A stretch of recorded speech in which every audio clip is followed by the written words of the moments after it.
could a single game like really feel like gladiatorial combat? I mean, where strategy isn't quite enough and it really comes down to just, well, sheer force. Yeah. Game 2, Warriors-Rockets.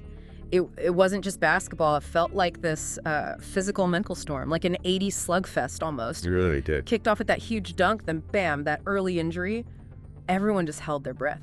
Was it just physicality that turned the tide? Well, it's fascinating, right? How the Rockets just completely flipped the script after losing Game 1.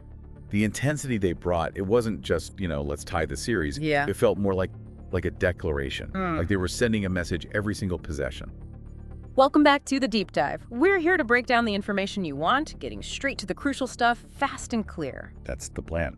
Today we're digging into your analysis of that huge Game 2 clash. Warriors, Rockets, and our mission. It's really focused, understanding how Houston basically bullied Golden State, turning the court into, well, what felt like a bloody chess match of pain, as you put it. Yeah. You want the insights without the filler, so let's get right into this display of power and tactics. Right.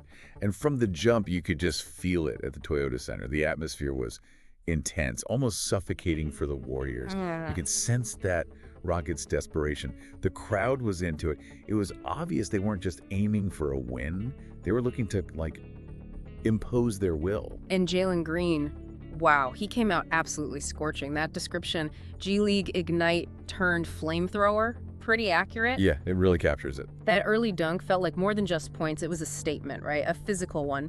What did you see and how fast they established that that physical dominance? Well, the defense was immediately in your face, like confrontational. Thompson face guarding Curry, Brooks basically ignoring Draymond. Yeah. These weren't just little bumps. It felt like a deliberate plan, make the Warriors uncomfortable, mess up their whole offensive flow just by being physical. Yeah. And that early foul on Moody, it just highlighted the pace, the intensity right from the opening minutes. So it wasn't just playing hard defense. It kind of felt like they were trying to intimidate them. Maybe a little, yeah. Or at least set a very physical tone. But, okay, beyond the pushing and shoving, what were the key strategic things they did that, backed up all that muscle? Well, Coach Udoka's emphasis on spacing was huge, much better than Game 1. Okay. That created driving lanes, stopped the Warriors collapsing the paint so easily. Yeah.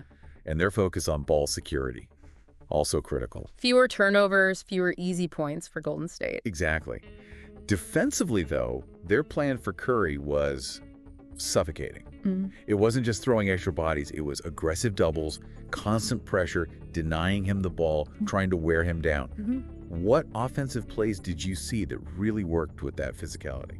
Well, the way Allen was using those baseline cuts, it seemed timed perfectly to take advantage of all the attention Curry was getting. Good point. And the high pick and roll with Shing on, man, that was effective. They kept forcing mismatches, letting him use his size against smaller guys. It felt really targeted. Totally agree. They were strategically poking at weaknesses while keeping that physical pressure cooker going. Yeah. And Jaylen Green, his playmaking took a step up too. He wasn't just scoring, he was drawing defenders, kicking it out. Right, I noticed that. More assists early on than all of Game 1. Yeah. It shows how his aggression was actually helping the whole team, not just him putting up points. Yeah. But even with that strong start, there was that massive turning point. You mean Jimmy Butler's fall? Whew, that looked bad. Brutal. Just terrible moment, not just for him, but you immediately thought this could impact their whole season. Oh, absolutely. A pelvis contusion. Yeah. Taking him out right then. Yeah. The ripple effects were immediate. Losing a guy like Butler, especially in this kind of physical series. Yeah. It's a massive, massive blow. How did the team look right after that? Well, Kuminga stepped in, got more minutes, even hit a 3, which was good to see. But the overall impact definitely swung things Houston's way. They immediately went on, a 12-hour run? Yeah, just like that. Suddenly they're up by 20. The Warriors just looked lost for a bit, like the wind got knocked out of them after Butler went down. What fueled that Rockets run? Was it just capitalizing on the injury? I think it was a mix. Butler being out obviously messed with the Warriors' rotations, their matchups on defense. Sure. But the Rockets didn't let up. They kept that defensive pressure high. They executed offensively, maybe even better. It felt like they sensed the opportunity and just dialed it up on both ends. But even with that big lead, the first half ended with that kind of wild three-point shootout, remember? Yeah, like a three-point fire sale was the description. Both teams just trading threes. What was that about, do you think? It felt like maybe a last gasp for momentum before halftime.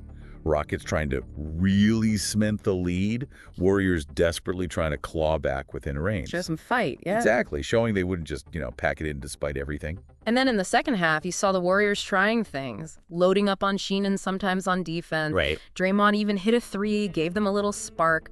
But could they actually sustain a real comeback against this Rockets pressure? It felt like they'd make a little push, cut the lead a bit. And then Green would answer. Every time.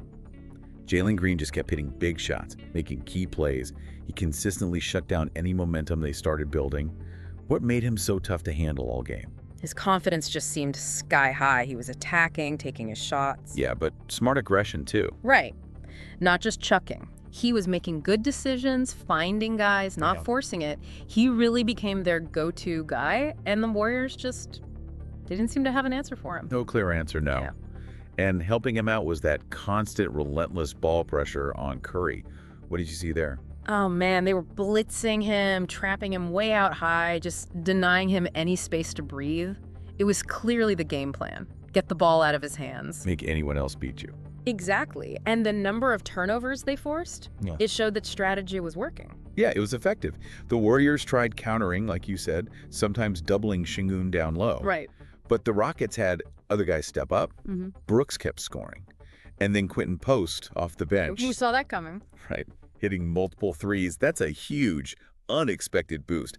The kind of thing Golden State probably didn't game plan for. Those surprise performances can absolutely be game changers. For sure. And as the game went on, that physicality, it just seemed to ramp up even more, didn't it? Oh, yeah. That review for the potential flagrant on Draymond, and then the little dust-up between him and Van Vliet, players getting involved. It felt like things were really starting to boil over. Definitely. It shows you the emotions, right? High-stakes playoff game, super physical. Frustrations are going to spill over sometimes. Sure. But strategically, Houston just kept applying that defensive pressure, and it was leading to easier scores for them. Capitalizing on mistakes, turning defense into offense. Yeah. And then late in the game, Sheenan's playmaking really sealed it, finding Green for open looks. Just put it away. Pretty much. The Warriors made one last little push. Looney and Moody chipped in, but Kerr pulling the starters with almost 4 minutes left. That felt like waving the white flag for this one. Yeah, it did. Lead was comfortable for Houston, clock winding down. Makes sense to save energy, avoid more injuries. Focus on Game 3. So the final, 109-94, series tied 1-1. Yep. And now the huge question is Butler's status going forward. Okay. That's the big unknown. Okay, so let's wrap this up. Game 2. Man, it was a physical, almost brutal battle. The Rockets came out, set the tone, and really seemed to impose their will. Absolutely. That overwhelming physicality, plus the strategy to hound Curry, plus Jaylen Green just exploding. That was the recipe. And Butler's injury just poured fuel on the fire for Houston. This deep dive really shows how a team can just change the whole feel of a series by dictating the terms, Especially with physicality and defense. The Rockets weren't just trying to win, they were trying to make the Warriors feel it. Exactly. That's a great way to put it. So after seeing that level of intensity, those tactical moves, what's the one adjustment you, listening right now, think is most crucial for the Warriors if they want to wrestle back control of this series? This game was a real reminder that playoff hoops can be about breaking your opponent's will just as much as running plays. Absolutely.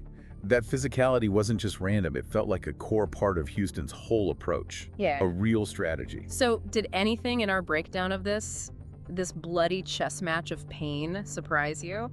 We're curious what stood out most to you from this deep dive into the Rockets just taking control. Yeah, let us know. And hey, if you found this kind of deep analysis valuable, definitely like and subscribe. You won't want to miss our next breakdown. Let us know your thoughts. What's your single biggest takeaway from that intense Game 2?